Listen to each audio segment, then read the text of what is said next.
Assalamualaikum, jumpa lagi dengan video Bengkel Logika. Kali ini kita coba bahas tentang rangkaian atau PCB dari tip Polytron Compo. Nah, di mana di sini tujuannya adalah mau mencari input, kemudian input audio, lalu mencari permasalahan dari rangkaian tip Polytron ini. Nah, di sini yang pertama kita lihat dulu bagian trafonya. Nah, di mana pada bagian trafo ini Anda perhatikan ada input primer yaitu 220 dan 110. Nah, ini dia kabel warna merah, hijau, biru dan hitam. Nah, ini biasanya kalau 220 itu dari ujung ke ujung warna hitam ke merah.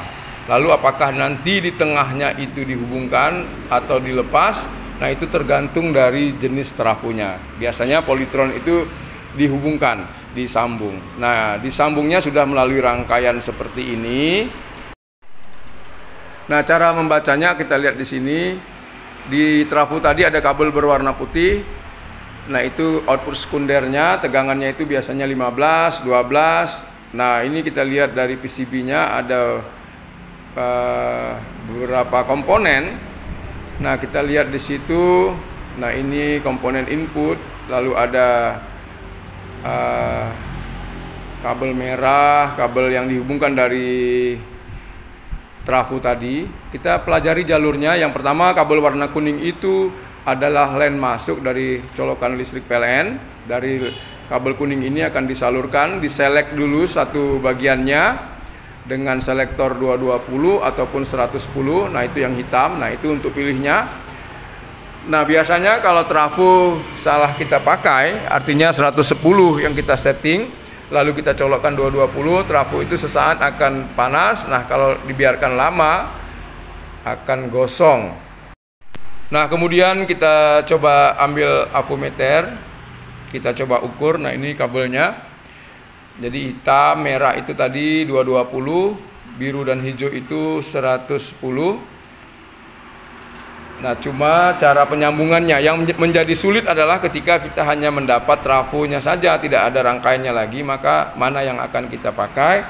Nah, sebetulnya bisa diukur dari nilai resistansinya. Nah, ini kita coba-coba saja, kita ukur perbedaan nilai resistansi antara 110 dan 220 itu adalah ketika nilai resistansi itu menjadi lebih besar, artinya lilitan lebih banyak, maka nilai resistansinya itu akan besar. Begitu sebaliknya untuk yang 110 volt. Pernah saya buat pada konten sebelumnya tentang masalah transformator baik step up ataupun step down. Nah, mungkin itu bisa dinonton kembali. Nah, di sini saya melihat jalur selektornya dengan cara saya ukur mana ke mana. Tetapi ini sebetulnya tidak terlalu rumit. Anda perhatikan saja fuse 2 buah. Nah, dari fuse itulah mengalir arus nanti ke rangkaian penyearah. Nah, fuse di sini dipasang 2 untuk sangat aman, di mana bagian pasangnya dipasang fuse, bagian netralnya juga dipasang fuse. Nah, permasalahan pada trafo ini adalah ketika trafonya gosong, maka arus pasti sudah tidak mengalir. Lalu permasalahannya adalah putusnya kabel input primer, karena kalau outputnya itu sekunder jarang yang putus karena kabelnya lebih besar. Itu juga bisa dijadikan patokan dalam melihat apakah trafo mana yang sekunder, mana yang primer. Nah, itu dari besar kecilnya diameter dari kabel yang atau kawat yang digunakan. Nah, ini kemudian kita lihat selektor itu berfungsi adalah menghubungkan satu bagian ke bagian yang lainnya, sama seperti saklar. Ketika 220 maka nanti kabel itu akan terhubung secara otomatis, kabel mana-mana saja yang mengalirkan arus untuk input primernya, lalu output sekundernya mendapat tegangan 9 volt. Nah, ini kita lihat trafo dari tip Polytron ini kurang lebih 2 ampere. Nah, ini kalau kita ganti trafo yang lebih besar 3 ampere, saya kira boleh saja, asalkan tegangan kerja atau tegangan sekundernya tetap. kita tidak boleh menambah tegangan kerja untuk rangkaian menjadi lebih besar karena beresiko pada kerusakan IC, khususnya bagian penguat, bagian tune control, dan komponen-komponen aktif transistor ataupun dioda. Karena dioda itu ketika dipasang 2 ampere, maka maksimum arus yang boleh mengalir pada dioda itu 2 ampere. Kalau kita pakai trafo 5 ampere, permasalahannya adalah pada diodanya, dioda yang dipasang pada rangkaian. Nah, jadi kalau 3 ampere saya kira masih bisa. Hanya saja dioda itu menjadi maksimum ketika bekerja. Salah-salah dioda itu akan panas dan putus. Nah, kalau tegangan yang dibesarkan dari trafo, input sekundernya, misalnya rangkaian bekerja di 12 volt, lalu kita pakai menjadi 15 volt. Akibat dari penggunaan 4 buah dioda ataupun kapasitor, maka tegangan nanti akan naik menjadi 19 ataupun 18 volt. Jadi efeknya adalah ke IC penguatnya dan komponen-komponen lain seperti saya sebutkan di atas. Berbeda dengan arus. Kalau arus tidak merusak, hanya saja komponen-komponen yang penyearahnya yang menjadi masalah, khususnya bagian dioda tadi. Nah, dioda dirancang khusus untuk menerima arus sesuai dengan spesifikasi maksimum dari dioda tersebut. Misalnya 1N4002, berarti diodanya itu adalah 2 ampere.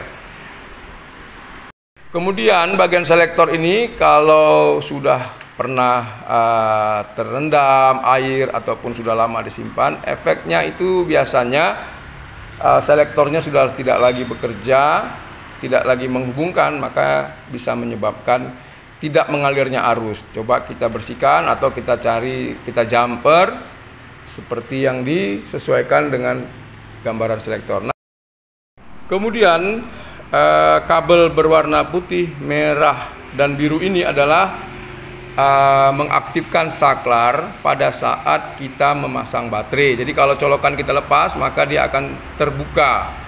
Jadi sehingga baterai tidak terhubung. Kalau itu juga rusak, kadang-kadang menyebabkan arus tidak mengalir lagi, trafo seolah-olah rusak, padahal bagian itu saja yang bermasalah.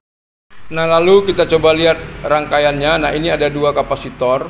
Kapasitor ini untuk menfilter dari keluaran penyearah 4 buah dioda.